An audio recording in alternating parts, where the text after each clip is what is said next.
ద్వారక యాదవ వంశం నాశనం తర్వాత శ్రీకృష్ణుడు అడవికి వెళ్లి ఒక చెట్టు కింద కూర్చుని వేణుగానం చేస్తుండగా ఒక వేటగాడు అనుకోకుండా వదిలిన బాణం వచ్చి కృష్ణుడి కాలికి తగలడంతో తనువు చాలిస్తాడు. శ్రీకృష్ణుడి అంత్యక్రియలు పాండవులు పూర్తి చేయగా తన గుండె మాత్రం చెక్కు చెదరకపోవడంతో అర్జునుడు ఏం చేయాలో తెలియని అయోమయంలో ఉన్నప్పుడు ఆకాశవాణి పలుకుతూ శ్రీకృష్ణుడి గుండె బ్రహ్మ పదార్థం కాబట్టి దానికి అంతం లేదు, కాబట్టి సముద్రంలో విడిచిపెట్టాలని చెప్తుంది.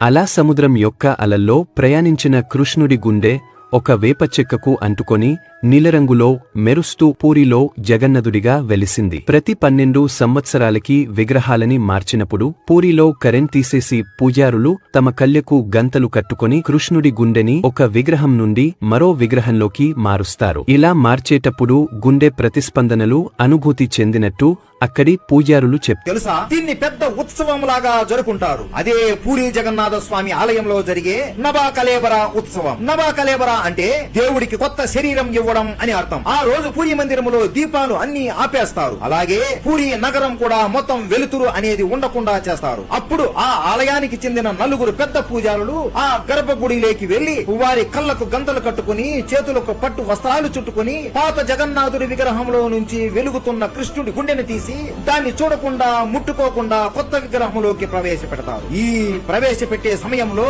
ఆ పూజారులు గట్టిగా వాళ్ళ చేతుల్లో ఉన్న కృష్ణుడి గుండె కొట్టుకున్నట్లు శబ్దం వస్తుంది అని కూడా చెబుతారు. ఈ ప్రక్రియ జరుగుతున్నంతసేపు గుడిలో కనీసం ఒక దీపం కూడా వెలిగించరు. ఆ తరువాత ఆ పాత విగ్రహాలని పక్కనే ఉన్న ఒక పవిత్రమైన చోటులో పాతి పెడతారు. ఇంతవరకు ఏ పూజారి ధైర్యం చేసి కళ్ళకు ఉన్న గంతలు తీసి కృష్ణుడి గుండెను అస్సలు చూడలేదు. ఇది ఒక దైవ రహస్యం. ఈ కార్యం ఇంతకు ముందు 2017లో జరిగింది. మళ్లీ ఇలా జరగాలి అంటే అది దాదాపు 2034లో కుదురుతుంది. ఈ నెల 27వ తేదీన జరుగుతున్న పూరి జగన్నాథుని రథయాత్రకు ముందు ప్రతి సంవత్సరం 15 రోజుల పాటు పూరి జగన్నాథ స్వామికి జ్వరం వస్తుంది. ఈ కాలాన్ని అనసరా అని పిలుస్తారు. దీనికి ముఖ్య కారణం జ్యేష్ఠ పౌర్ణమి నాడు స్వామివారికి నిర్వహించే స్నానయాత్ర. ఈ రోజున జగన్నాథుడు, బలరాముడు, సుభద్రదేవులకు 108 కుండల సుగంధ జలంతో మహాభిషేకం చేస్తారు. ఇంత పెద్ద స్నానం చేయడం వల్ల స్వామికి జలుబు చేసి జ్వరం వస్తుందని భక్తులు నమ్ముతారు. దైవం కూడా మానవుల మాదిరిగానే శారీరక అనుభూతులను పొందుతారని ఇది సూచిస్తుంది.